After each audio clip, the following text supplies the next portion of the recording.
Hello friends, आज से martial peak के एपिसोड वापस आने लग जाएंगे। एक बार एपिसोड 11 से 15 सुन लीजिए ताकि आपको स्टोरी समझ आ जाए। हाल के महीनों में मियाओ हुआ चेन को लगा कि उसकी किस्मत काफी बढ़ गई है, सब कुछ उस बड़ी फसल की वजह से जो उसे मिली थी। शुरुआत के लिए मैडम जियांग अपने परिवार की ढेर सारी कीमती चीजें अपने साथ लाई थी, इसलिए मियाओ परिवार की संपत्ति रातों रात दोगुनी हो गई।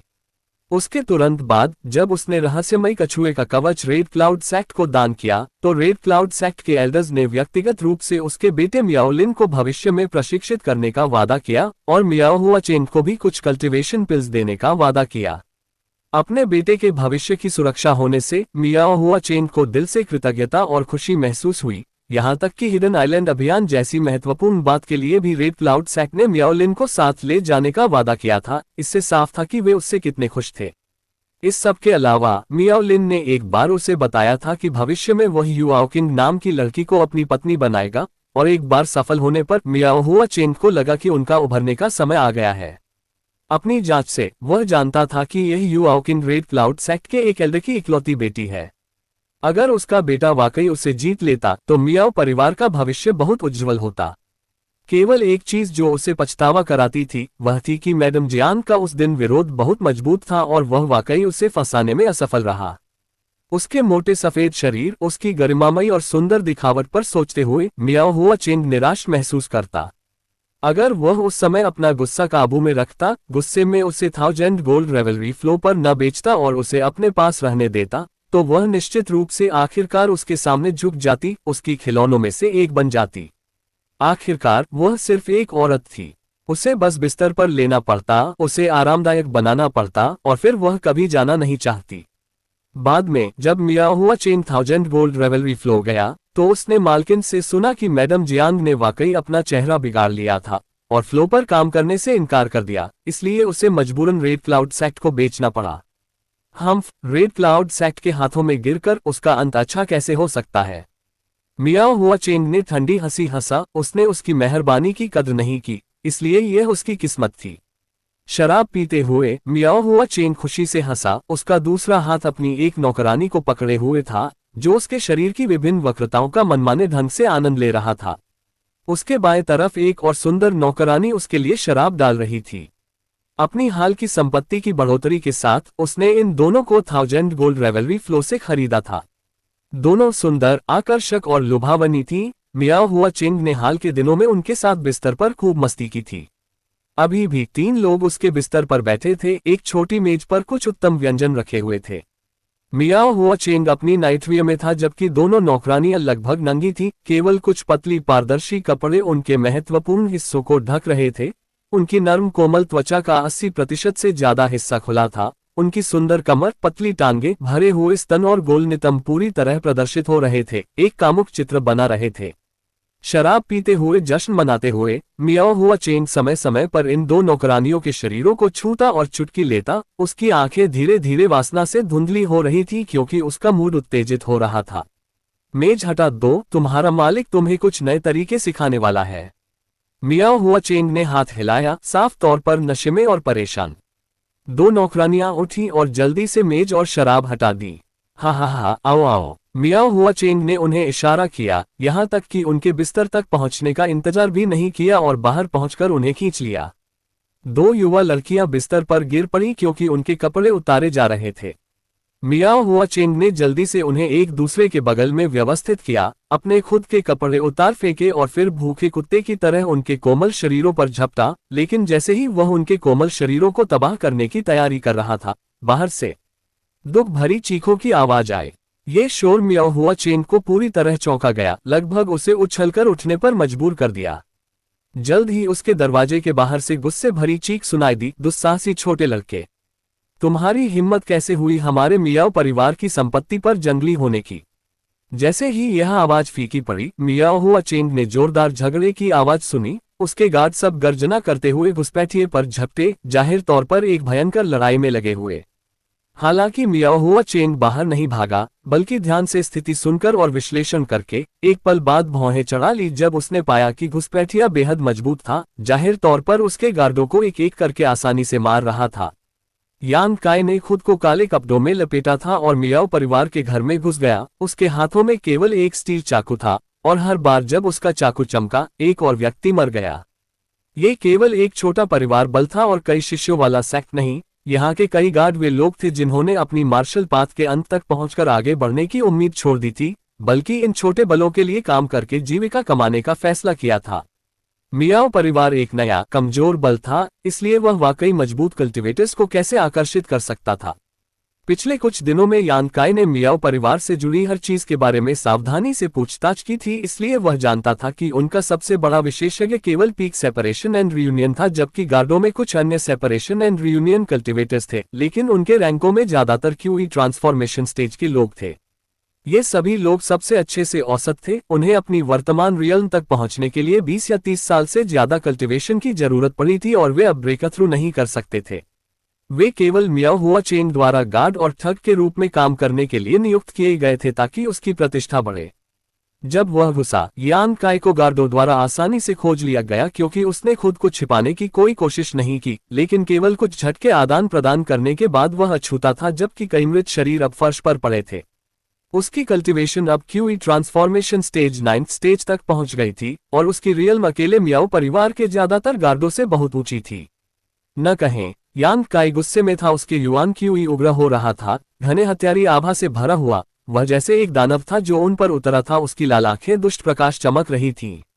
वह घना डेमोनिक क्यूई जो वह निकाल रहा था, मियाओ परिवार के कई गार्डों को डर से कांपने पर मजबूर कर रहा था। रेड क्लाउड सेक्ट के खिलाफ यान काय को एंशिएंट क्लाउड आइलैंड की मदद उधार लेनी पड़ी थी, लेकिन इस मियाओ परिवार के लिए यान काय ने खुद उन्हें खत्म करने का फैसला किया था। आखिरकार केवल जब कोई अपनी खुद की दुश्मनी सुलझाता है तभी उनके दिल की गांठ वाकई सुलझ सकती है। लड़के, तुम कौन हो? इतनी कम उम्र में इतनी ताकत रखने वाले? तुम किसी बड़े सेक्ट के शिष्य हो ना? मियाओ परिवार के एक separation and reunion boundary guard leader ने पूछा। इतनी कम उम्र में पीक क्यूई ट्रांसफॉर्मेशन स्टेज तक पहुंचना, ये लड़का एंडलेस सी आइलैंड सेक्ट्स में से एक का एलीट शिष्य होना चाहिए। सी सिटी के छोटे परिवार बल निश्चित रूप से ऐसे राक्षस को कल्टीवेट नहीं कर सकते थे, इसलिए सभी गार्ड वाकई डर गए थे। इनमें से कोई भी एंडलेस सी आइलैंड बल ऐसा नहीं था जिसे मियाओ परिवार उकसा सकता था। अगर उन्होंने इस युवक को मार दिया और किसी को उकसा दिया जिसे नहीं उकसाना चाहिए, तो उसका अंत निश्चित रूप से अच्छा नहीं होता। हालांकि उसने मियाओ हुआ चेन का चांदी लिया था और मियाओ परिवार के लिए काम करने का फैसला किया था, लेकिन उसकी जान निश्चित रूप से उसके लिए ज्यादा कीमती थी। हालांकि ये लड़का बहुत अजीब था। घुसने से अब तक उसने एक शब्द नहीं बोला था, बस किसी भी व्यक्ति को काटता जा रहा था जो उसके सामने आता था। इससे लोगों को लगता था कि वह बस एक उग्र आग था। कोई फर्क नहीं पड़ता कि उसने कोई अन्याय या कर्ज सहा था। अगर वह मियाओ परिवार को मारने की कोशिश कर रहा था तो कोई वजह तो होनी चाहिए ना? युवक, तुम किस सेक्ट से हो? हमें क्यों नहीं बताते? इस व्यक्ति ने सतर्कता बरती, फैसला किया कि फिर से पूछे इससे पहले कि वह कार्य करे। यान काय उदासीन रहा, अपनी रक्त रंजित चाकू पकड़े हुए वह बस कदम दर कदम आगे बढ़ता रहा। हरामी। यान काय का रवैया पूरी तरह मियाओ परिवार के गार्ड लीडर के गुस्से को भड़का दिया, जिससे वह चिल्लाया, उसे मारो। क्या होगा अगर वह वाकई एंडलेस सी आइलैंड ग्रेट सेक्ट का एलीट शिष्य हो? कुछ गार्ड अभी भी हिचकिचा रहे थे। उसके घने डेमोनिक क्यूई को देखो, भले ही वह पहले कोई एलीट शिष्य था, वह निश्चित रूप से पागलपन में गिर गया है। वे सेक्ट ऐसे आदमी की परवाह कैसे करेंगे? इस आदमी ने जो कहा वह समझ में आता था। यान काय गुस्सा था, कुछ नहीं कहा, उनके सवालों का जवाब नहीं दिया और बल्कि लोगों को मारना शुरू कर दिया। अगर यह पागलपन नहीं तो क्या था? दुष्ट दानवों को काटना वह हर किसी का कर्तव्य और जिम्मेदारी थी। ये निष्कर्ष निकालकर मियाओ परिवार के गार्ड अब हिचकिचाए नहीं। उनके पास कुछ सेपरेशन एंड रियूनियन बाउंड्री विशेषज्ञ थे जो चार्ज का नेतृत्व कर रहे थे क्योंकि वे इस घुसपैठिए पर हमला कर रहे थे। यान काय ने अपना हाथ लहराया जैसे एक काला गैस उड़ गया। उसके हाथों में स्टील चाकू चमकदार चमक रहा था, उसके सामने एक क्यूई ट्रांसफॉर्मेशन स्टेज गार्ड पर काटते हुए।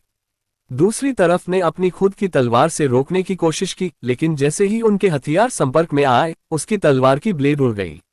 उसके हॉट ट्रू यांग युआन क्यूई से बहते हुए यान काय का चाकू सुपरहीटेड था, न केवल उसके विरोधी की ब्लेड को काटते हुए, बल्कि आसानी से उसके मालिक को साफ आधे में विभाजित करते हुए। खून की बारिश हुई जैसे आंतें फर्श पर गिर पड़ी। दो सेपरेशन एंड रियूनियन बाउंड्री विशेषज्ञों ने उसके करीब पहुंचने की कोशिश की, लेकिन करीब पहुंचने से पहले उनके कानों में एक अजीब दुष्ट हंसी भर गई। ये भयावह आवाज उनकी आत्माओं को पकड़ती लगती थी, जैसे कोई छिपा हुआ मास्टर उनके बगल में था, उनकी हर कार्रवाई का निरीक्षण कर रहा था। इससे दोनों जम गए। अब यान काय पर हमला करने की हिम्मत नहीं जुटा सके, जिससे ओल्ड डेमन अपनी सोल ब्रेकर अवल में उसके सामने से हमला करने की अनुमति मिली। रात की अंधेरी में ओल्ड डेमन काफी अच्छी तरह छिपा हुआ था, लेकिन संकट का आभास करते हुए दो सेपरेशन एंड रियूनियन बाउंड्री विशेषज्ञों ने जल्दी से विरोध करने की कोशिश की। तेज झड़पों की श्रृंखला बजने से पहले ओल्ड डेमन को उड़ा दिया गया। उड़ते हुए सोल ब्रेकर अव्वल आंगन के सामने की ओर उड़ा, जहां उसने एक QE transformation stage fifth stage guard के सीने को छेदा, जल्दी से उसके माध्यम से गुजरते हुए, प्रक्रिया में उसकी आत्मा को छीनते हुए। रेड क्लाउड आइलैंड के दाहिने प्रायद्वीप पर ओल्ड डेमन ने ढेर सारा डेमोनिक क्यूई निगल लिया था और एक महान मास्टर की अवशेष आत्मा शक्ति का भी सेवन किया था, जो सबने उसकी लड़ाई की क्षमताओं को काफी बढ़ा दिया था। इसलिए अब एक ही झटके से क्यूई ट्रांसफॉर्मेशन स्टेज को मारना वाकई काफी आसान था। न कहें वह वर्तमान में सोल ब्रेकर अवल में डूबा हुआ था, अपनी आत्मा का उपयोग करके इस हाई ग्रेड आर्टिफैक्ट को चलाते हुए। ज्यादातर लोगों के लिए इसे रोकना लगभग असंभव था। जबकि ओल्ड डेमन उड़ रहा था, यान काय ने दो और क्यूई ट्रांसफॉर्मेशन गार्डों को मार दिया। देखकर कि वह कितना निर्दयी था, अन्य क्यूई ट्रांसफॉर्मेशन कल्टीवेटर्स आगे आने की हिम्मत कैसे कर सकते थे। केवल वे जो अभी भी लड़ने में सक्षम थे, 3 separation and reunion boundary cultivators थे, लेकिन वे भी धीरे धीरे यान काय और ओल्ड डेमन के हमलों के संयोजन से दबाए जा रहे थे। उनके शरीर अब पसीने से तरबतर। 3 लोगों ने एक दूसरे को देखा, उनका संकल्प मजबूत हो गया। गुस्से से चिल्लाते हुए, छोटे लड़के मत। 3 विशेषज्ञों ने साथ हमला किया और यान काय ने उनके झटके को अपनी स्टील चाकू से रोका। जबकि वह उन्हें रोक रहा था, ओल्ड डेमन निर्भयता से बगल से उड़कर आया और एक काउंटर अटैक लॉन्च किया। एक तेज फ्लैंग के साथ यान काय की स्टील चाकू संयुक्त हमलों के नीचे टूट गई, क्योंकि सेपरेशन एंड रियूनियन विशेषज्ञ कई कदम पीछे धकेल दिए गए। लेकिन उनके पैर जमाने से पहले यान काय उनमें से एक के पास डैश कर गया और उसके सीने की ओर क्रूरता से मुक्का मारा। पेंग पेंग पेंग 3 दबी हुई आवाजें बजने लगी, जैसे इस आदमी ने खून उगल दिया। एक ही झटके ने उसे गंभीर चोट पहुंचाई। बनिंग सन की थरी लेयर ब्लास्ट की शक्ति साफ देखी जा सकती थी। दोनों को ठीक होने और उसकी मदद के लिए दौड़ने से पहले यान काय पहले ही पीछे हट चुका था, क्योंकि ओल्ड डेमन ने तुरंत इस गार्ड पर हमला किया। उसके पूरे शरीर की युआन क्यूई अराजकता में सोल ब्रेकर अवल ने आसानी से उसके गले को छेदा। उसके शरीर में एक पल के लिए फंस गया और फिर से उड़ गया। हाँ, आखिरकार इस पुराने मास्टर को एक सभ्य आत्मा खाने को मिली। ओल्ड डेमन की हंसी बज उठी, साथ में चबाने की आवाजों का फटना। बाकी 2 separation and reunion boundary guard निराश हो गए, और इससे पहले कि वे खुद को संभाल पाते, पलक झपकते ही यान काय, जो कई 10 मीटर दूर था, किसी तरह सीधे उनके सामने प्रकट हो गया। उसके चमकते लाल मुंह के जैसे 2 जलते हुए लोहे के टुकड़े उनके सीनों की ओर उड़े। दोनों ने एक गर्जना निकाली, क्रूरता से अपनी युआन क्यूई को उकसाते हुए, अपनी हथेलियों को धकेलते हुए इस हमले का मुकाबला करने के लिए। पापा 2 दबी हुई थड सुनाई दी। यान काय ने अपनी बाहों में एक झटका महसूस किया और पीछे हटने पर मजबूर हो गया, लेकिन उसके 2 विरोधियों का हाल कोई बेहतर नहीं था, क्योंकि एक तेज दर्द उनकी हथेलियों में घुस गया और एक अत्यधिक आक्रामक युआन क्यूई उनके शरीरों में घुस गई। इस हमले को कम न आंकते हुए वे जल्दी से विरोध करने के लिए दौड़े, इस घुसपैठिए युआन क्यूई को सुझाने की कोशिश करते हुए, लेकिन आखिरकार ऐसा करने में असफल रहे। 3 pulse of Yang yuan QE जैसे ओवरलैपिंग लहरें उनकी मेरिडियंस में घुसी और फट गईं, उनकी बाहों को रक्तरंजित धुंध में बदल दिया। गार्ड दर्द में चीखे, लेकिन यान काय ने पहले ही अपना अगला हमला लॉन्च कर दिया था।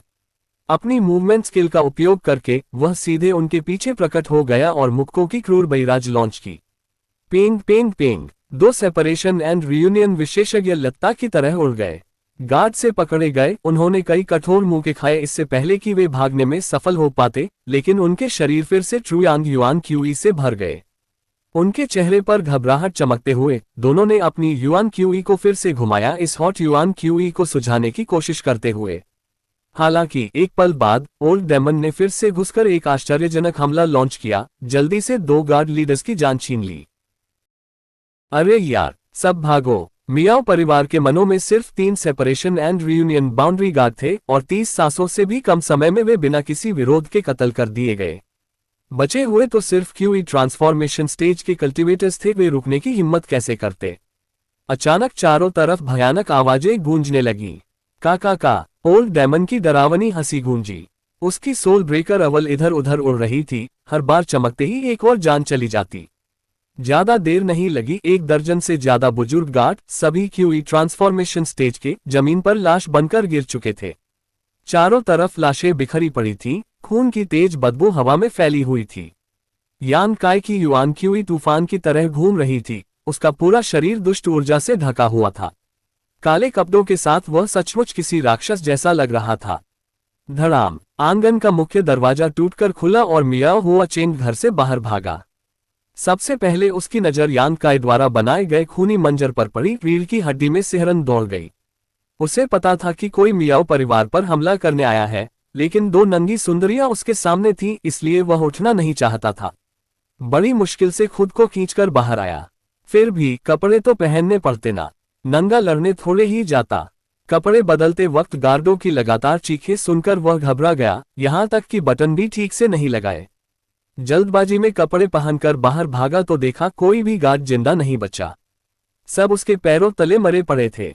100 फीट दूर एक काले कपड़ों में लिपटा आदमी धीरे धीरे उसके तरफ बढ़ रहा था। उसकी घूमती युआन क्यूई भले ही उग्र थी, लेकिन फिर भी सिर्फ पीक क्यूई ट्रांसफॉर्मेशन स्टेज दिखा रही थी। ये देखकर मियाओ हुआ चेंग का घबराया हुआ दिल थोड़ा शांत हुआ। तू कौन है? मियाओ हुआ चेंग ने गुस्से में गरज कर पूछा, नफरत भरी आंखों से यान काय को घूरते हुए। जवाब नहीं आया। दूसरा पक्ष बस अपनी रफ्तार बढ़ाता गया। मरने की जल्दी है तेरी? मियाओ हुआ चेंग चीखा और खुद भी यान काय की तरफ बढ़ा। दोनों के बीच की दूरी तेजी से कम होती गई। जब वे एक दूसरे से सिर्फ 30 फीट दूर थे, मियाओ हुआ चेंग ने अचानक उंगली से इशारा किया। तेज हवा की लहर निकली, सीटी बजाती हुई। यान काय ने सहज रूप से शरीर झुकाया, हवा उसके पास से गुजर गई, सिर्फ एक छोटा खून का निशान छोड़कर। मियाओ हुआ चेंग हैरान रह गया। इतनी नजदीक से उसका हमला चूक गया, लेकिन वह घबराया नहीं, बल्कि दुष्ट हंसी हंसते हुए फिर उंगली चला दी। यह कोई हाई ग्रेड मार्शल स्किल नहीं थी, लेकिन रफ्तार और कम युआन क्यूई खर्च करने में बेहतरीन थी। विरोधी के लिए इसे रोकना मुश्किल होता था। हमला करते वक्त उसकी आंखों ने यान काय का पता खो दिया। अगले ही पल उसकी पीठ पर जलती हुई गर्मी महसूस हुई। हरामी बच्चे! हालांकि यान काय की रफ्तार देखकर वह चौंका, लेकिन वह peak separation and reunion boundary cultivator था, उसके पास छिपे ट्रिग्स नहीं होते। सहज रूप से एक अनजानी मूवमेंट स्किल इस्तेमाल कर वह कई 10 फीट आगे निकल गया। यान काय का हमला हवा में लग गया। पलटते हुए हवा में ही उसने डबल पाम स्किल निकाली। युआन क्यूई को पूरी ताकत से उकसाते हुए चीखा, स्लॉटरिंग विंड। हवा की सीटी की आवाज हल्के से सुनाई दी। उसके दोनों हाथ धुंधले हो गए, एक के बाद एक अदृश्य विंड ब्लेड्स निकलकर यान काय की तरफ उड़ने लगे। आंखों से तो ये दिखते नहीं थे, लेकिन यान काय की इंद्रियां बेहद तेज थीं। वह इन ब्लेड्स की दिशा और गति महसूस कर रहा था। उसकी छवि चमकी, तेजी से बचते हुए। स्विश ब्लेड्स गुजरे, उसके कपड़ों को छूते हुए पीछे की जमीन पर टकराए, फर्श पर दरारों की लाइन बन गई। लेकिन यान काय फिर भी सुरक्षित था, सिर्फ उसके काले कपड़ों के कुछ टुकड़े उड़ गए। मियाओ हुआ चेंग मुस्कुराया, रफ्तार और बढ़ाए और बोला, देखते हैं तू कब तक बचता है। एक साथ दर्जन भर विंड ब्लेड्स निकले, यान काय के हर रास्ते को बंद करते हुए। यान काय की नजर ठंडी पड़ गई। अब वह रुका नहीं। ट्रू यांग युआन क्यूई को पूरी ताकत से उकसाया। उसका पूरा शरीर सूरज जैसी चमकदार आग से ढक गया। दोनों बाहें छाती के सामने क्रॉस की और हमले का सामना किया। धड़-धड़ की आवाजें हुई। ब्लेड्स लगे छाती, बाहें, गर्दन और जांघों पर गहरे घाव। खून बहने लगा, भयानक नजारा था। लेकिन मियाओ हुआ चेंग हैरान था। उसने विरोधी को घायल तो किया, लेकिन जान नहीं ले सका। ये घाव तो बस मामूली थी, त्वचा तक के, हड्डी तक नहीं पहुंचे। ये काली युआन क्यूई इतनी शुद्ध और ताकतवर कैसे थी कि उसके peak separation and reunion boundary के फुल फोर्स मार्शल स्किल को रोक ले। ओल्ड डेमन गुस्से में था। यान काय से बोला कि उसे हमला करने दो, लेकिन यान काय ने सख्ती से मना कर दिया। ये लड़ाई वह खुद निपटाना चाहता था, न सिर्फ अपनी मौजूदा ताकत की सीमा जानने के लिए, बल्कि इस लड़ाई से अपनी समझ को मजबूत कर अगले रियल में ब्रेक थ्रू करना चाहता था। अगर ओल्ड डेमन की मदद लेता तो मियाओ हुआ चेंग को मारना आसान होता, लेकिन वह उसके मार्शल पाथ के खिलाफ था। ओल्ड डेमन उसकी जिद समझ गया, बस सावधान रहने को कहा और सोल ब्रेकर अवल में चुपचाप इंतजार करने लगा। अब जाकर मियाओ हुआ चेंग ने यान काय का चेहरा साफ देखा। ये काले कपड़ों वाला लड़का तो सिर्फ 15-16 साल का था। उसके चेहरे पर अटल इरादा, ठट्ठा हंसी, पागलपन, खून की प्यास और शांति सब एक साथ मिले हुए थे। अजीब सा विरोधाभास, फिर भी पूरी तरह संतुलित। मियाओ हुआ चेन की भौहें सिकुड़ गईं। बोला, युवक, क्या हम पहले कहीं मिले हैं? ये चेहरा उसे थोड़ा जाना पहचाना लगा, लेकिन याद नहीं आ रहा था कहाँ देखा। दरअसल कुछ महीने पहले उसने यान काय को देखा था, तब वह गंदगी से सना छोटा भिखारी था। इस दुष्ट ऊर्जा से भरे भयानक यान काय को उस भिखारी से जोड़ पाना नामुमकिन था। जवाब नहीं आया। दूसरा पक्ष चुप रहा। हरामी बच्चे, मेरे मियाओ परिवार के घर में गुस्ताखी करने की हिम्मत। मियाओ हुआ चेंग ने बात करना छोड़ दिया। मूवमेंट स्किल चलाकर यान काय के सामने पहुंचा और जान लेने की पूरी कोशिश में हमला करने लगा। यान काय ने भी अपनी मूवमेंट स्किल से मुकाबला किया। कभी हथेलियों से, कभी मुक्कों से, दोनों के बीच भयंकर लड़ाई छिड़ गई। धीरे धीरे एक पूरी बड़ी रियल्म का फर्क दिखने लगा। यान काय जल्द ही कमजोर पड़ गया, सिर्फ बचाव कर पा रहा था। दूसरी तरफ मियाओ हुआ चेन का जोश बढ़ता गया, चेहरे पर तिरस्कार भरी मुस्कान आ गई। लेकिन यान काय घबराया नहीं। Peak separation and reunion boundary master से लड़ते हुए लगातार घायल हो रहा था, जान का खतरा था, फिर भी वह जिद्दी इरादे से आगे बढ़ता रहा। उसे जीवन मृत्यु के इस फर्क का अनुभव चाहिए था, अपनी मार्शल समझ को मजबूत करने और मौजूदा सीमा तोड़कर अगले रियल में जाने के लिए। यह समझदारी भरा फैसला नहीं था, बल्कि जुआ था। यान काय ऊंची जगह पर रस्सी पर चल रहा था। ओल्ड डेमन बस डरते हुए देख रहा था। जितने ज्यादा घाव लगते गए, उसकी युआन क्यूई उतनी ही उग्र होती गई। हड्डियों से जलन बढ़ती गई, जैसे अनहील्ड गोल्डन बॉडी में जमा ऊर्जा दब नहीं रही थी और फटने को तैयार थी। यान काय दबाव में था, फिर भी अपनी पीक क्यूई ट्रांसफॉर्मेशन स्टेज से मियाओ हुआ चेन को टक्कर दे रहा था। दूसरी तरफ मियाओ हुआ चेन, पुराना चालाक कल्टिवेटर, कई ट्रिक्स जानता था, पूरी ताकत से हमला कर रहा था, लेकिन यान काय को मार नहीं पा रहा था। कई घाव दिए, लेकिन जान नहीं ले सका। गंभीर चोट भी नहीं लगी। समय बीतता गया, मियाओ हुआ चेन को लगा कि कुछ गड़बड़ है। सामने का पागल लड़का, उसकी उग्र युआन क्यूई धीरे धीरे एकत्रित हो रही थी। काउंटर अटैक की रफ्तार बढ़ रही थी, उन्हें रोकना मुश्किल हो रहा था। हमले बेतरतीब थे, बिना किसी पैटर्न के। यान काय के चेहरे पर मुस्कान आ गई। उसे लगा कि अगले रियल्म का बॉटलनेक हिल रहा है। वह और ध्यान से इस जीवन मृत्यु की लड़ाई को महसूस करने लगा। अब तक का उसका बचाव वाला स्टाइल बदलने लगा, जैसे कोई अदृश्य बोझ उतर गया हो। उसकी हरकतें स्वतंत्र और अप्रत्याशित हो गईं। धीरे धीरे बचाव से हमले की तरफ मुड़ गया। एक और छोटे आदान प्रदान के बाद उसकी समझ गहरी हो गई। शरीर में युआन क्यूई उमड़ रही थी, मुक्कों में ताकत आ रही थी। विरोधी और आसपास पर इसका असर महसूस कर वह अपनी समझ को और पक्का कर रहा था। Slaughtering moon mirror. मियाओ हुआ चेंग ने अचानक गरज कर अपना सबसे मजबूत हमला निकाला। युआन क्यूई फटी और दर्जन भर मियाओ हुआ चेंग की छवियां प्रकट हो गईं, जैसे अवतार। सभी ने मुट्ठी उठाई, यान काय पर मुस्कुराते हुए पूरी ताकत से हमला किया। यह उसका ट्रम्प कार्ड था।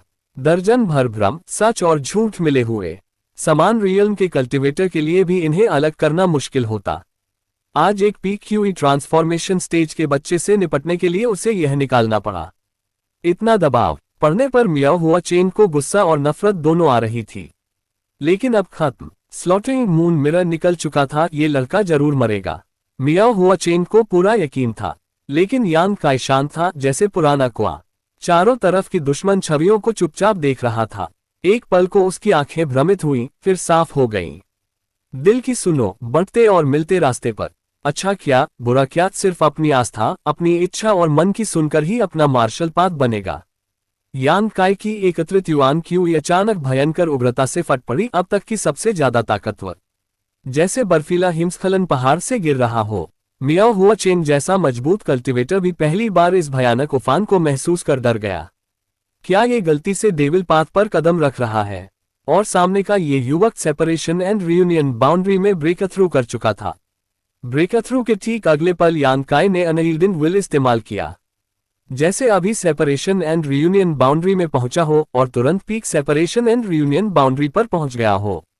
अब दोनों की कल्टीवेशन बराबर थी। शांतिपूर्वक एक मुक्का मारा। ट्रू यांग युआन क्यूई जोरदार विस्फोट के साथ फटी। चारों तरफ की दर्जन भर मियाओ हुआ चेन की छवियां टूटे शीशे की तरह चकनाचूर हो गईं। उसी पल मियाओ हुआ चेन ने खून उगला और उड़कर दूर गिरा। कल्टीवेशन बराबर होते ही मियाओ हुआ चेन पूरी तरह दब गया। बड़ी मुश्किल से उठते हुए मियाओ हुआ चेंग ने यान काई की तरफ हैरानी से देखा। सामने था एक पागल युवक, चेहरा पागलपन से भरा फिर भी अजीब तरह से शांत। आंखों में क्रूर और खून की प्यास भरी चमक। छवि चमकी और अचानक वह पागल उसके सामने था। तू कौन है? हमारे बीच क्या दुश्मनी है? मियाओ हुआ चेंग का चेहरा सफेद पड़ गया। उसे पता था कि वह हार चुका है। अब बस जानना चाहता था कि यह मुसीबत क्यों आई, लेकिन फिर भी जवाब नहीं आया। डर को दबाते हुए मियाओ हुआ चेंग चीखा, तू मुझे नहीं मार सकता। मेरा बेटा मियाओ लिन रेड क्लाउड सेक्ट का शिष्य है। एल्डर्स उसे बहुत महत्व देते हैं। अगर तू मुझे मारा तो पछताएगा। रेड क्लाउड सेक्ट का नाम लेकर मियाओ हुआ चेंग बस यान काई को डराना चाहता था। उम्मीद थी कि शायद इससे उसकी जान बच जाए। लेकिन दूसरी तरफ वाले ने रेड क्लाउड सेक्ट को आंखों में भी नहीं लिया। पलक झपकते ही वह उसके सामने आ गया। छाती पर एक हल्का सा तमाचा जड़ा और फिर हाथ हटा लिया। उसकी आंखों में क्रूर चमक थी। मियाओ हुआ चेंग को लगा जैसे किसी जलती हुई हाथ ने उसका दिल पकड़ लिया हो। पहले जोर से सिकुड़ा, फिर अचानक फटने को हो। खास उसने मुंह से खून उगला। उसकी त्वचा लाल हो गई, जैसे उसे जिंदा उबाला जा रहा हो। अभी मरा नहीं था, लेकिन भारी नुकसान हो चुका था। ओल्ड डेमन ने मौके का फायदा उठाया। सोल ब्रेकर अव्वल को मियाओ हुआ चेंग के शरीर में घुसेड़ दिया। आखिरी घातक वार। यह आदमी कौन है? मेरे मियाओ परिवार को क्यों खत्म करना चाहता है? मरते वक्त मियाओ हुआ चेंग के दिमाग में बस यही सवाल था कि उसने इस युवक को कब और कैसे नाराज किया, लेकिन उसे कुछ समझ नहीं आया। कहना होगा कि बिना वजह समझे मर जाना। मियाओ हुआ चेंग की मौत वाकई व्यर्थ गई। सी सिटी के ऊपर आसमान में विश्व ऊर्जा का एक विशाल भंवर बन गया था। बड़ी रियल में ब्रेक थ्रू करते वक्त विश्व ऊर्जा का स्नान होता है। यान काई ने अपनी मूवमेंट स्किल पूरी ताकत से चलाए और मियाओ परिवार के घर से तेजी से निकल गया। जल्दी ही वह एंडलेस सी के पास पहुंच गया। उस रात हवाएं गरजी, लहरें टकराईं। सी सिटी के ढेर सारे कल्टीवेटर्स ने समुद्र तट की तरफ देखा।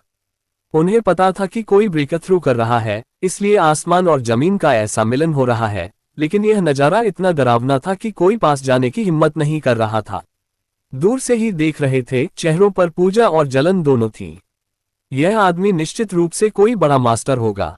ज्यादातर को लगा कि कोई true element boundary cultivator immortal ascension boundary में जा रहा है, वरना इतना बड़ा हंगामा कैसे होता। सी सिटी के कल्टीवेटर्स की ताकत ज्यादा ऊंची नहीं थी, इसलिए वे इमोर्टल एसेंशियन बाउंड्री मास्टर को परेशान करने की हिम्मत कहां करते। लेकिन किसने सोचा था कि यह नजारा सिर्फ एक 15 साल के लड़के का था, जो क्यूई ट्रांसफॉर्मेशन स्टेज से सेपरेशन एंड रियूनियन बाउंड्री में जा रहा था। अगर उन्हें पता चलता तो उनकी ठुड्डी नीचे गिर जाती। यह उथल पुथल आधी रात से ज्यादा चली, फिर धीरे धीरे शांत हुई। तूफान के बाद कुछ लोगों ने धुंधले में एक आग का गोला देखा, जो ऊपर उड़ा और एंडलेस सी की गहराई में चला गया। आग के बीच से दो पंखों जैसा कुछ दिख रहा था, लेकिन जिसने भी देखा उसने अपनी आंखों पर यकीन नहीं किया। लगा कि बस वहम हुआ होगा। टिल्डर सुबह, रेड क्लाउड आइलैंड।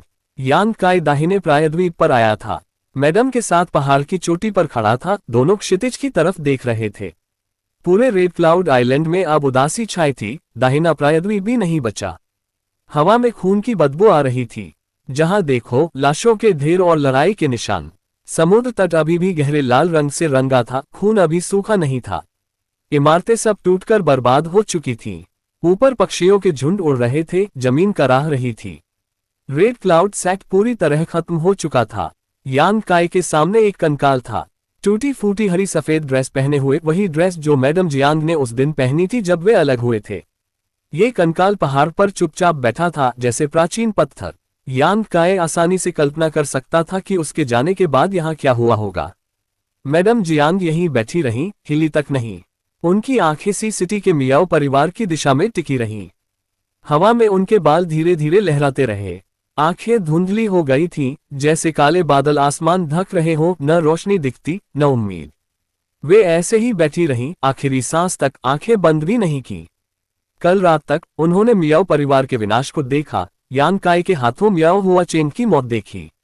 स्वर्ग लौटने और फिर जन्म मृत्यु के चक्र में जाने के लिए क्या चाहिए? अपनी नाराजगी मिटाना। जिन्होंने अन्याय किया उन्हें सजा पाते देखना।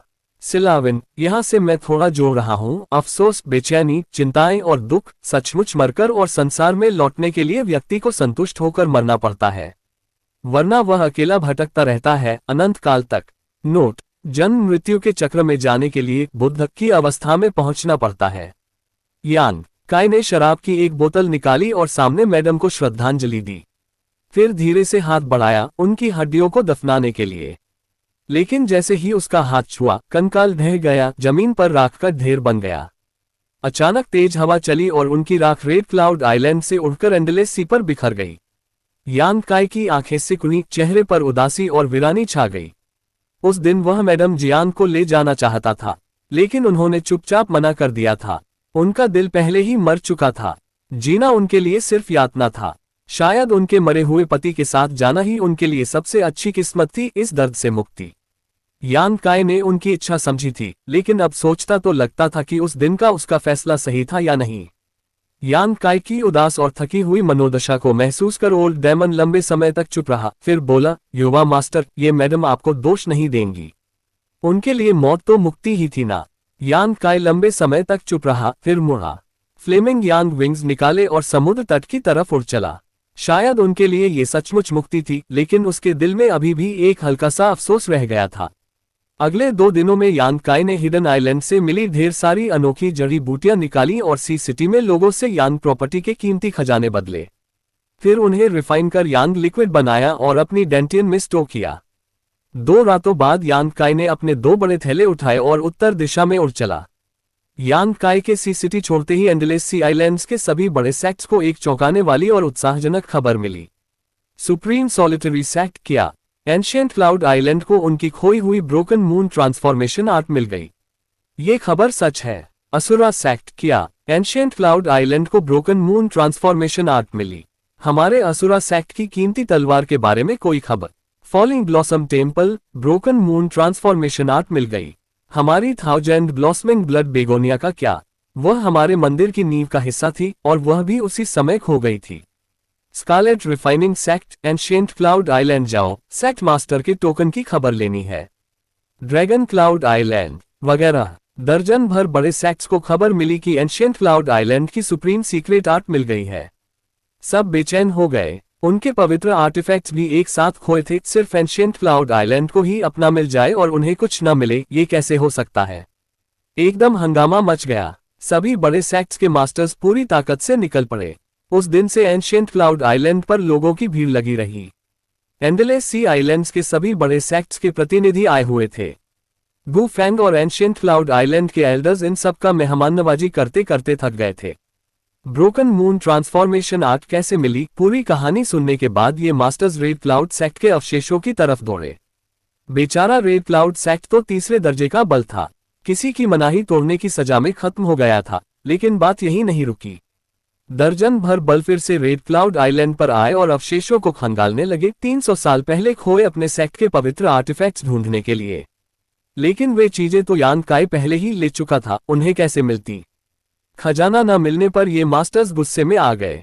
गुस्सा निकालने के लिए कुछ चाहिए था, लेकिन यहाँ कोई इंसान नहीं बचा था, तो उन्होंने आइलैंड पर ही गुस्सा उतारा। 3 दिन भी नहीं बीते थे कि पूरा रेड क्लाउड आइलैंड दुनिया से गायब हो गया, टुकड़े टुकड़े होकर पूरी तरह नष्ट। यान काय को तो पता भी नहीं था कि उसके जाने के बाद रेड क्लाउड आइलैंड का ऐसा हाल होगा। वह तो उस वक्त हाई हेवन पवेलियन की तरफ तेजी से बढ़ रहा था। सी सिटी में उसने ढेर सारा यांग लिक्विड जमा किया था, इसलिए सेक्ट में जल्दी लौट रहा था। जानबूझकर रात का इंतजार किया। हाई हेवन पवेलियन से सिर्फ 50 मील दूर उतरा और मूवमेंट स्किल से चलने लगा। 1 घंटे बाद आधी साल पहले छोड़े हाई हेवन पवेलियन को देखकर यान काय मुस्कुराया। मैडम जियांग से मिलने की उदासी थोड़ी कम हो गई। इस सेक्ट से उसे कोई खास लगाव नहीं था, लेकिन उसे पता था कि अंदर एक औरत इंतजार कर रही है जो उसकी जिंदगी भर साथ निभाएगी। 2 थैले लेकर वह चुपके से सेक्ट में घुसा, लेकिन जैसे ही पैर रखा उसकी भौहें सिकुड़ गईं। युवा मास्टर, ओल्ड डेमन ने तुरंत चेतावनी दी। चिंता मत करो। यान काय की आंखें सिकुड़ी। उसे अभी अभी महसूस हुआ था कि कई डिवाइन सेंस उस पर गुजरे हैं। पहले यान काय को यह महसूस नहीं होता था। आखिर जिसकी डिवाइन सेंस उस पर पड़ती, उसकी कल्टीवेशन कम से कम इमोर्टल एसेंशियल बाउंड्री होती उससे कई बड़ी रियल मुंह पर। लेकिन 5 कलर्ड सोल वार्मिंग लोड्स मिलने के बाद उसकी इंद्रियां इतनी तेज हो गई थी कि डिवाइन सेंस पढ़ते ही पता चल जाता था। लेकिन ये डिवाइन सेंस अजनबी थे, हाई हेवन पवेलियन के किसी एल्डर के नहीं थे। सौभाग्य से ये सेंस बस जांच रहे थे, कोई दुश्मनी नहीं थी। जल्दी चेक करके यान काय को नजरअंदाज कर दिया। फिर भी उसका दिल जोर से धड़का। हाई हेवन पवेलियन में अचानक इतने मास्टर्स कैसे आ गए? उसे कुछ अंदाजा था, लेकिन आखिरकार उसने आह भरी। साफ था कि अब सेक्ट में शांति नहीं रहेगी। लगभग ठीक उसी पल जब यान काय हाई हेवन पवेलियन लौटा, बंद कमरे में कल्टीवेशन कर रही सु यान ने आंखें खोल दी। वह लौट आया। सु यान ने धीरे से बुदबुदाया, होंठ काटते हुए। उसके गालों पर हल्की लाली छा गई, जैसे कहीं से कोई आवाज उसे पुकार रही हो जिसकी उसे तड़प थी। वह पास आ गया है। उसका मन कामुक हो गया, ध्यान नहीं लग रहा था। वह सचमुच मेरा अभिशाप है। ये दिन जब वह यहाँ नहीं था, भले ही कभी कभी बहुत मुश्किल हुई, लेकिन आइस हॉट सीक्रेट आर्ट चलाकर मैं शांत हो जाती थी। लेकिन इस लगातार परीक्षा से उसका मन और मजबूत होता गया। लेकिन जैसे ही उसे पता चला कि वह लौट आया है, आइस हॉट सीक्रेट आर्ट बेकार हो गई। दिल को जरा भी शांत नहीं कर पा रही थी। उस पल सु यान ने विरोध नहीं किया। उठी, दरवाजा खोला और सिर्फ ठंडी हवा व धूल छोड़कर बाहर निकल गई। उसका शरीर लंबी सफेद छाया बनकर कोइलिंग ड्रैगन स्ट्रीम की तरफ दौड़ पड़ा। कोइलिंग ड्रैगन स्ट्रीम के पास यान काय ने पीछे मुड़कर देखा और उसके होठों पर हल्की मुस्कान आ गई। ओल्ड डेमन, जाओ खुद खेलो। यान काय ने ओल्ड डेमन और सोल ब्रेकर अवल को बाहर फेंक दिया। अरे खास! ओल्ड डेमन अचानक बोल नहीं सका। ये पुराना मास्टर कोई 3 साल का बच्चा थोड़े है कि युवा मास्टर मुझे ऐसे बाहर निकाल रहे हैं। लेकिन कोइलिंग ड्रैगन स्ट्रीम के नीचे की डेमोनिक क्यूई उसे बहुत आकर्षित कर रही थी, इसलिए बिना देर किए वह नीचे उतर गया। कोइलिंग ड्रैगन स्ट्रीम के पास कुछ सांसें ही खड़ा था कि एक सफेद आकृति तेजी से नजदीक आए। 30 फीट दूर अचानक रुक गई। 4 आंखें मिली, दोनों में प्यार उमड़ आया। यान काय की आंखों में तड़प थी, सु यान की आंखों में कोमलता। चुपचाप एक दूसरे को देखते रहे, पिछले कुछ महीनों में क्या क्या बदलाव आए देखने की कोशिश करते हुए। उसकी कल्टीवेशन बहुत बढ़ गई थी, कद काठी और मजबूत हो गई थी, लेकिन आंखों में थोड़ी छिपी हुई थकान और उदासी थी। इतनी कम उम्र में यह अनुभवी और थका हुआ लुक नहीं आना चाहिए था, लेकिन इससे उसमें परिपक्वता और शांति का पुट आ गया था। ये सब देखकर सु यान का दिल हल्के से दुखा। उसे समझ आ गया कि इन महीनों में यान काय ने कितनी कठिन परीक्षाएं झेली होंगी। वह एक अनंत रत्न की तरह थी। उसका स्वभाव दिन पर दिन और परिष्कृत होता जा रहा था, दुनिया की किसी भी गंदगी से मुक्त, शुद्ध और निर्दोष। उसके सामने खड़ा कोई भी व्यक्ति खुद को छोटा और शर्मिंदा महसूस करता। बर्फ जैसी साफ, जैद जैसी शुद्ध, बर्फ जैसी सफेद त्वचा, शहर गिरा देने वाला आकर्षक चेहरा, नाजुक लेकिन चमकदार रंगत। जैसे कोई परी धरती पर उतर आए हो, चारों तरफ पवित्र और सम्मानजनक आभा। भले ही वह पहले से ही उसकी थी और उन्होंने एक दूसरे के साथ अंतरंग पल भी बिताए थे, लेकिन यहां मिलते समय यान काय को अभी भी सपना सा लग रहा था। सु यान की गरिमा और बर्फ जैसी शुद्धता पर यान काय के साथ होने का कोई असर नहीं पड़ा था। इतने लंबे समय तक अपनी इच्छाओं को दबाए रखने के बाद उसके दिल में दबी आग अचानक फट पड़ी।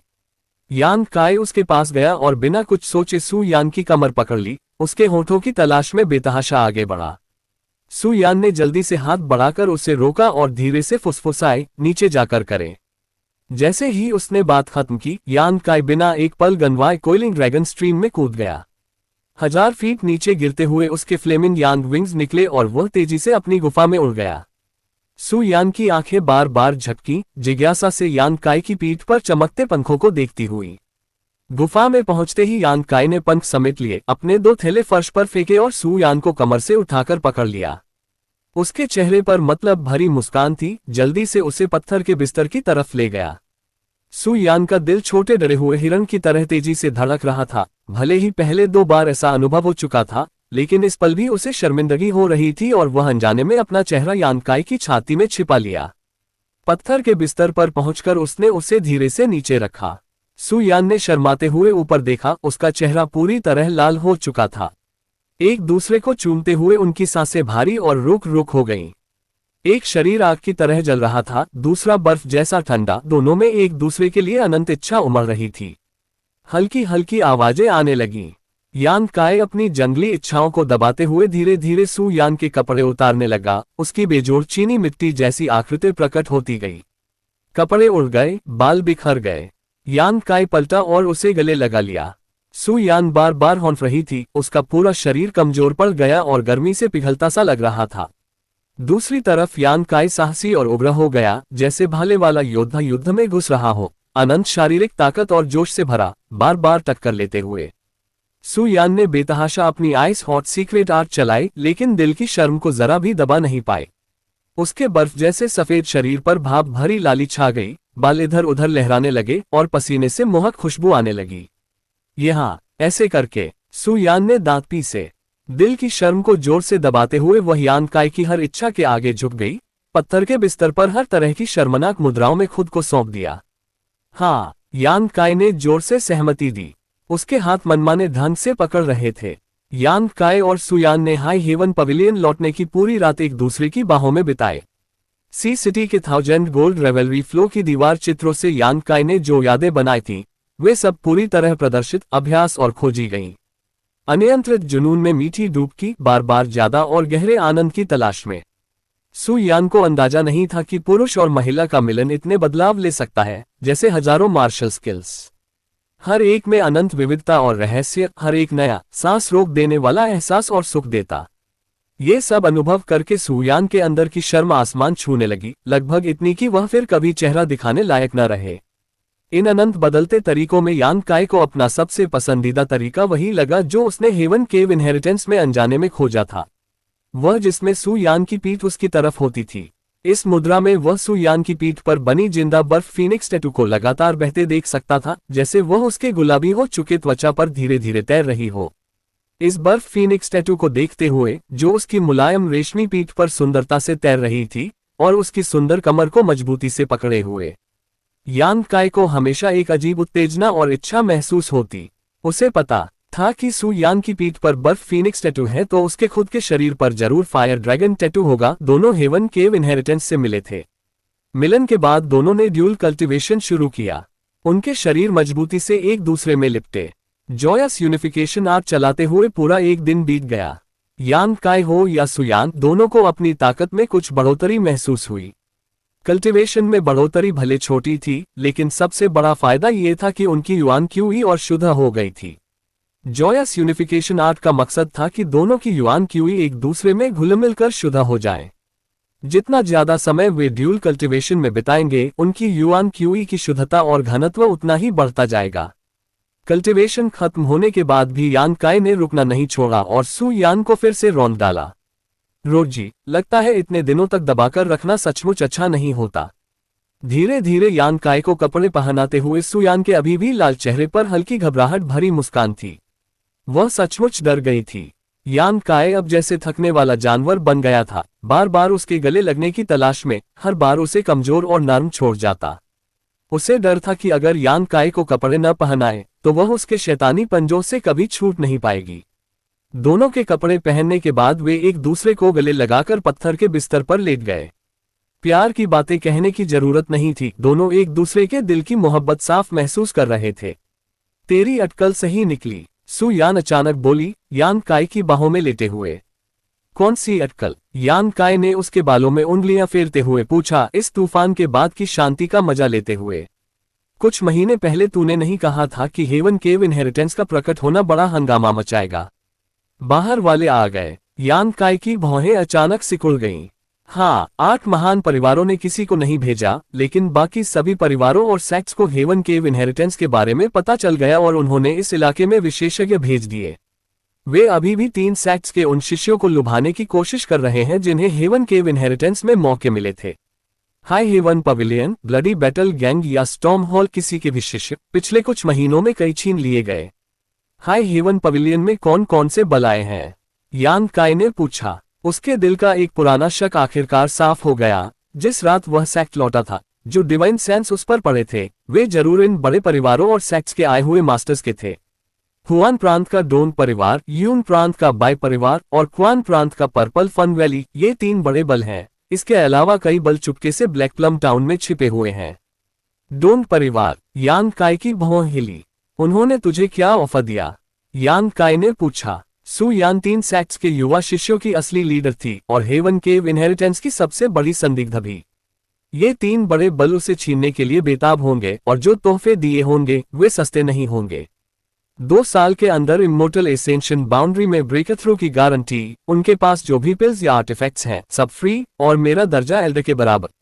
सचमुच उदार। यान काय मुस्कुराया। बदले में शादी करके उनके घर जाना। ओह सचमुच, मैंने मना कर दिया। सु यान ने बच्चे की तरह यान काय को गले लगा लिया। भले वे शक करते हैं कि मुझे इनहेरिटेंस मिली है, लेकिन पक्का सबूत नहीं है, इसलिए ज्यादा दबाव नहीं है। बस इन दिनों कुछ प्रतिनिधि हाई हेवन पवेलियन में रह रहे हैं। इन 3 बड़े बलों ने अपने युवा मास्टर्स भेजे हैं। यान काय ने ठंडी हंसी हंसी। सुंदरता को जीतने के लिए जाहिर है उनके लाडले बेटों को ही आगे आना पड़ता, लेकिन इन सबकी गणना बेकार थी। सु यान तो पहले से ही उसकी औरत थी और उनका रिश्ता अटूट था। फिर भी भले ही उनका रिश्ता न होता, सु यान के स्वभाव से वह कभी मानती नहीं। आइस हॉट सीक्रेट आर्ट का मतलब था कि दिल में कोई खलल न पड़े। ये सस्ते फायदे उसे कैसे हिला सकते थे। हाँ, सु यान ने सिर हिलाया और यान काय के गाल पर हाथ फेरा। तू चिंता मत कर, मैं हमेशा सिर्फ तेरी ही रहूंगी। मैं कभी चिंता नहीं करता था। यान काय हंसा। मुझे पता है कि अगर वे तुझे हिलाना चाहते हैं तो कोई गंदा तरीका अपनाना पड़ेगा। फिर भी थोड़ी देर चुप रहने के बाद यान काय की भौहें फिर सिकुड़ गईं। फिर भी ये बर्दाश्त नहीं होता। हरामी, मेरी औरत पर नजर डालने की हिम्मत। सु यान मुस्कुराए। उसके दिल में मीठी उड़ान नहीं रुक पा रही थी। उसके जैसे शांत और संयमित स्वभाव वाली के लिए भी यान काय का जलन देखकर खुशी का फव्वारा फूट पड़ा। सुबह होने पर ही सु यान गई, और इस तरह यान काय ने अपने लंबे समय से जमा काम निपटाने शुरू किए। अपनी गुफा के चारों तरफ नजर दौड़ाई तो उसे हैरानी हुई। उसका घर बदल चुका था। जब वह गया था तो ये सिर्फ ठंडी और अंधेरी गुफा थी, लेकिन अब यह नया घर जैसा लग रहा था। न सिर्फ मेज कुर्सियां थीं, फूलों के ढेर सारे गमले थे, दीवारों पर कैलीग्राफी और पेंटिंग्स लटक रही थीं, हर कोने में सजावट थी। यहां तक कि पत्थर के बिस्तर पर भी गर्म और आरामदायक बिस्तर था। इतने समय सु यान में डूबा रहा कि उसे पहले नजर नहीं पड़ी। यह शायद शिया निंग चांग और सु यान की मेहनत का नतीजा है। बदलाव अच्छा था। गुफा के प्रवेश पर जाकर देखा तो heaven and earth spirit yin Yang monster ginseng उदास और सुस्त पड़ा था। उसके अजीब चेहरे की झुर्रियां सिकुड़कर गुस्सा जता रही थीं। जिस रात यान काय लौटा था, इस संवेदनशील स्पिरिट ने गर्मजोशी से स्वागत किया था, लेकिन कोई जवाब न मिलने से वह अब तक उदास था। सिलाविन, अरे कितना प्यारा ग्रिन। ये यिन यांग मॉन्स्टर जिनसेंग यहाँ अच्छे से पाला जा रहा था, जहां उसे भरपूर यान क्यूई मिलती थी और हर दूसरे दिन सु यान की यिन क्यूई भी। यान काय कड़वा मुस्कुराया। झुककर उसने 2 बूंद यांग लिक्विड खिलाए, जिससे यिन यांग मॉन्स्टर जिनसेंग बहुत खुश हो गया। सिलाविन, मेरे भाई जैसा। उसे खिलौना दे दो तो चुप हो जाता है। अफसोस, मैं उसे लाड़ करने वाला नहीं हूँ। यिन यांग मॉन्स्टर जिनसेंग के पास बैठकर एक विचार कौंधा। उसके हाथ में बिना शब्दों वाली ब्लैक बुक प्रकट हो गई। इन दिनों हर ब्रेक थ्रू के बाद, चाहे छोटी रियल्म हो या बड़ी, यान काय इस वर्डलेस ब्लैक बुक को देखता था, उम्मीद करता था कि कोई नया रहस्य या फायदा मिले। लेकिन कई बार उम्मीद लगाकर निराश होने के बाद यान काय का उत्साह कम हो गया था। ब्लैक बुक ने उसे पहले ही काफी मदद दी थी, और अगर भविष्य में कुछ न मिले तो भी यान काय को यकीन था कि वह खुद आगे बढ़ सकता है। ऐसे सोचकर उसका मूड काफी अच्छा हो गया। दूसरों की दया पर जीना सही रास्ता नहीं, भले ब्लैक बुक में और चमत्कार छिपे हों, अगर खुद मेहनत न की तो सब बेकार। यान काय को कुछ मिलने की उम्मीद नहीं थी, लेकिन फिर भी उसने 5वें पेज को खोला और युआन क्यूई डालनी शुरू की। लेकिन एंडलेस सी में की गई पिछली कोशिशों के उलट इस बार ब्लैक बुक ने प्रतिक्रिया दी। यान काय मुस्कुराया, ब्लैक बुक को ध्यान से देखते हुए युआन क्यूई डालता रहा।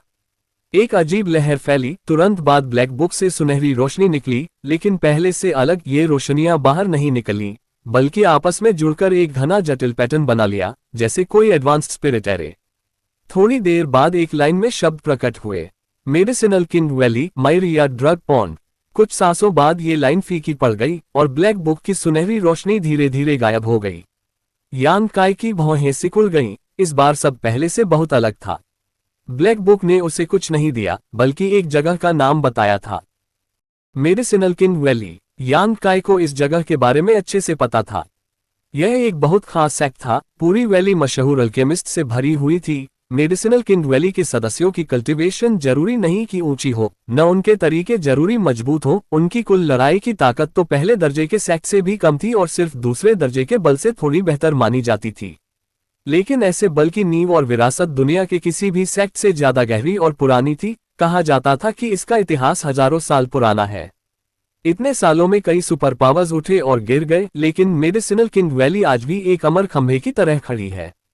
इसका दर्जा बिल्कुल अटल था। 8 महान परिवार भी मेडिसिनल किंग वैली को हल्के में लेने की हिम्मत नहीं करते थे। हर साल दुनिया भर के अनगिनत कल्टीवेटर्स कीमती खजाने और दुर्लभ सामग्री लेकर मेडिसिनल किंग वैली आते थे, ताकि उनके मास्टर अल्केमिस्ट से पिल्स बनवाएं। इस तरह मेडिसिनल किंग वैली का लगभग हर सेक्ट से गहरा और जटिल रिश्ता बन गया था। दूसरे शब्दों में, जो भी मेडिसिनल किंग वैली को नाराज करने की हिम्मत करता, वो पूरी दुनिया को दुश्मन बना लेता। यहां तक अफवाह थी कि एक बार किसी बड़े सेक्ट के लीडर मेडिसिनल किंग वैली गए थे, वैली मास्टर से पिल बनवाने की गुजारिश की, लेकिन किसी वजह से मना कर दिया गया। गुस्से में उस सेक्ट लीडर ने वैली के कई लोगों को मार डाला। ये बड़ा हंगामा हो गया और मेडिसिनल किंग वैली ने न्याय की गुहार लगाई तो उस बड़े सेक्ट को एक ही रात में खत्म कर दिया गया। ये अफवाहें जरूरी नहीं कि सच हो, लेकिन बिना वजह भी नहीं थी, और ये साफ दिखाती थी कि मेडिसिनल किंग वैली का प्रभाव कितना भयानक है। इसके अलावा मायरिया drug pond medicinal king valley का प्रतिबंधित क्षेत्र था। अफवाह थी कि वहां अक्सर चमत्कार होते हैं। कई अल्कमी मास्टर्स वैली की नींव पर तीर्थ करने आते थे ताकि अल्कमी की गहरी समझ हासिल करें। वर्डलेस ब्लैक बुक में ऐसा लिखा देख यान काय को अच्छी खासी टेंशन हो गई। क्या उसे मेडिसिनल किंग वैली के मायरिया ड्रग पॉन्ड जाना चाहिए कुछ ढूंढने? भले ही उसे दिशा मिल गई हो, यान काय अभी जाने वाला नहीं था। पहला, उससे अल्कमी का कुछ भी पता नहीं था। अभी जाकर ऐसी गुजारिश करता तो उसे बाहर फेंक दिया जाता। दूसरा, उसकी प्राथमिकता हमेशा की तरह अपनी ताकत बढ़ाना था। एक बार वह कर लेगा तो मेडिसिनल किंग वैली में सुरक्षित घुसकर जांच करने का अच्छा तरीका सोचेगा। वर्डलेस ब्लैक बुक को समेटकर यान काय ने हाथ बढ़ाया और पास पड़े एक थैले को उठा लिया। ये वही थैला था जिसमें एंडलेस सी आइलैंड्स के बड़े सेक्ट्स के 300 साल पहले खोए पवित्र आर्टिफैक्ट्स थे। अब सब उसके हाथ में थे। इस्तेमाल न करना बहुत बर्बादी होती। पहले जब वह आइलैंड पर था, यान काय कुछ आर्टिफैक्ट्स को रिफाइन करके अपना बनाना चाहता था, लेकिन तब वह एंडलेस सी आइलैंड्स के पास था, इसलिए डर था कि प्रतिबंध सक्रिय हो जाएंगे और मूल मालिकों को पता चल जाएगा। लेकिन अब हालात अलग थे। वह हाई हेवन पवेलियन लौट आया था और एंडलेस सी आइलैंड से हजारों मील दूर था। भले प्रतिबंध सक्रिय हो, इतनी दूर संदेश नहीं पहुंच सकता। बस आगे इस्तेमाल में सावधानी बरतेगा तो कोई दिक्कत नहीं। कुल 3 आर्टिफैक्ट्स थे। एक को खास आग से चलाना पड़ता था, बाकी तलवार और खूनी बेगोनिया को रिफाइन किया जा सकता था। तलवार 3 फीट 3 इंच लंबी थी। पूरी ब्लेड गहरे लाल रंग की, जैसे अंदर खून बह रहा हो। थोड़ी देर अपनी इंद्रियों से जांचते ही यान काय को रोने चिल्लाने की आवाजें सुनाई दी। दुष्ट ऊर्जा उमड़ रही थी, आत्मा को परेशान कर रही थी। अगर धारक का इरादा मजबूत न होता तो वह तुरंत डेविल पाथ पर गिर जाता। यह एक अभिशापित तलवार थी, असुरा सेक्ट का पवित्र खजाना, असुरा स्वॉर्ड। यान काय बहुत खुश हुआ क्योंकि उसे लगा कि वह और ये तलवार काफी मिलते जुलते हैं। खासकर इसकी दुश्मनी उसकी गोल्डन स्केलेटन इस्तेमाल करते वक्त निकलने वाली दुश्मनी से मिलती थी। ऐसी ही आभा निकलने से आदमी और तलवार के बीच कोई दीवार नहीं रही। ये परफेक्ट था। कम से कम heaven grade low rank artefact था और कत्ल करने वाली तलवार हाथ में होती तो उसकी हमलावर ताकत कई गुना बढ़ जाती। असुरा ब्लेड को नीचे रखकर यान काय ने खूनी लाल बेगोनिया उठाए। ये बेगोनिया फूल जैसी थी, लेकिन और मोहक, खिली पंखुड़ियां चाकू जैसी तेज, अजीब और खतरनाक स्वाद देती हुई। 300 साल की धूल भी इस बेगोनिया की हत्यारी हवा को मिटा नहीं पाई थी। ये निश्चित रूप से कत्ल में डूबा आर्टिफैक्ट था। फॉलिंग ब्लॉसम टेम्पल ने जरूर इससे अनगिनत दुश्मनों को मारा होगा। उसका लाल रंग जैसे उसके शिकारों का खून हो। दोनों आर्टिफैक्ट्स बहुत अच्छे थे, जैसे उसके लिए ही बने हो। यान काय एक को देखता, फिर दूसरे को चुन नहीं पा रहा था। थोड़ा सोचकर यान काय ने फैसला किया दोनों को रिफाइन करेगा। आखिर सिर्फ थोड़ी ज्यादा युआन की हुई और समय की खपत थी। मन बना लिया तो करने ही वाला था कि अचानक ऊपर से कुछ कंकड़ गिरे उसके सिर पर। यान काय ने ऊपर देखा, चेहरे पर खुशी की मुस्कान आ गई। उसकी गुफा की जगह सिर्फ 2 लोगों को पता थी, एक सुयान, दूसरी शियानिंग चांग। सुयान अभी अभी गई थी, इतनी जल्दी लौटती नहीं, इसलिए अंदाजा लगाने की जरूरत नहीं थी कि कौन आ रही है। जैसा सोचा, थोड़ी देर बाद शियानिंग चांग ऊपर की चट्टान से उड़कर गुफा में आए, और क्योंकि यान काय प्रवेश पर खड़ा था, दोनों लगभग टकरा ही गए। यान काय ने जल्दी साइड स्टेप लिया और उसे पकड़ लिया, सुरक्षित उसके पास उतारते हुए मुस्कुराकर बोला, लिटिल सीनियर सिस्टर, मैं लौट आया। शियानिंग चांग की आंखें तुरंत नम हो गईं। लंबे इंतजार के बाद मिलन की खुशी और उत्तेजना छिप नहीं पा रही थी। उसका चेहरा अभी भी उसके खास पर्दे से ढका था और माथे पर चमकता नीला नगीना जड़ा था। यान काय के इतने प्यार से बुलाने पर वह मुश्किल से आंसू रोके हुई थी। कुछ महीने पहले उसने अलविदा का एक शब्द भी नहीं कहा था, सिर्फ एक चिट्ठी छोड़ी थी। अब लौटा तो उसे देखने भी नहीं आया, सचमुच बहुत निर्दयी था। उसकी धीरे धीरे नम होती आंखें देख यान काय बोलने की हिम्मत नहीं कर पाया, डर था कि कुछ कहा तो वह रो पड़ेगी। तुझे कैसे पता चला कि मैं लौट आया? यान काय ने जल्दी टॉपिक बदल दिया। सु यान ने बताया। शिया निंग चांग ने धीरे से नाक सुड़की, दिल में उमड़ रही कड़वाहट को रोकने की पूरी कोशिश करते हुए अपना कपड़ा कसकर पकड़कर फुसफुसाए, अगर वह न बताती तो मुझे कभी पता न चलता। मैं अभी अभी तुझे बताने आने वाला था, यान काय बोला, सचमुच अपराधबोध महसूस करते हुए। सचमुच? शिया निंग चांग ने ऊपर देखा, आंखों में खुशी की चमक आ गई। बिल्कुल, यान काय ने जोर से सिर हिलाया। ये लिटिल सीनियर सिस्टर बहुत आसानी से मान जाती थी। बस 2-3 बातें कहो तो उसकी निराशा और शिकायत दूर हो जाती, सिर्फ खुशी और संतोष बचता। तेरे में अभी भी थोड़ा जमीर बाकी है। शिया निंग चांग ने प्यारे ढंग से मुंह फुलाया। तो मैं तुझे गिफ्ट दूंगा, यान काय ने गंभीरता से कहा। जरूरत नहीं। भले उसने ऐसा कहा, शिया निंग चांग फिर भी खुशी से हंस पड़ी। उसकी आंखें चांद जैसी मुड़ी हुई, खुशी और संतोष से भरी हुई। कैसा गिफ्ट? उसने चुपके से पूछा। यान काय मुस्कुराया, उठा और दूसरे बड़े थैले के पास गया, उसे खोलकर अपनी कीमती जड़ी बूटियों का कलेक्शन दिखाया, बोला, कुछ हर्ब्स? इतनी सारी? शिया निंग चांग हैरान हो गई, आगे बढ़कर आंखों से देखते हुए जल्दी ही इन हर्ब्स के नाम और ग्रेड पहचान लिए।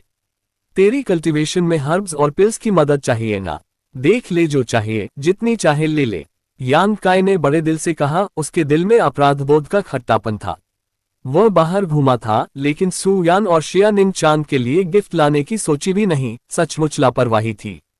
मुझे कुछ नहीं चाहिए। शिया निंग चांग ने एक एक करके हर्ब्स देखी, खत्म करके ऊपर देखा और बोली, मैं सबको पिल्स में रिफाइन करके दे दूंगी। नहीं नहीं, ये बहुत मेहनत का काम होगा। इतने बड़े थैले की हर्ब्स सबको पिल्स बनाना पता नहीं कितने दिन लगते। मेरे लिए बिल्कुल मेहनत नहीं है। शिया निंग चांग हंसी। हर्ब्स रिफाइन करना मेरी कल्टीवेशन का तरीका है और नॉर्मल तरीकों से कहीं ज्यादा फायदा देता है।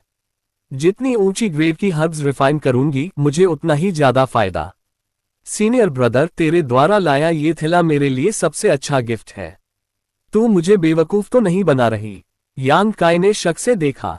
मैंने कभी किसी से झूठ नहीं बोला, शिया निंग चांग ने थोड़ा मजाकिया लहजे में कहा। खास मैं भी झूठ नहीं बोलता, यान काय शर्मिंदा होकर बोला। तो फिर लिटिल सीनियर सिस्टर, तुझे तकलीफ दूंगा। हाँ, तू अपने काम कर, पिल रिफाइनिंग मुझे दे दे। शिया निंग चांग बहुत खुश होकर बोली। यान काय ने उसे थोड़ी देर देखा और पाया कि वह इन सभी हर्ब्स से अच्छे से वाकिफ है और जल्दी ही उन्हें बांटकर सॉर्ट कर लिया।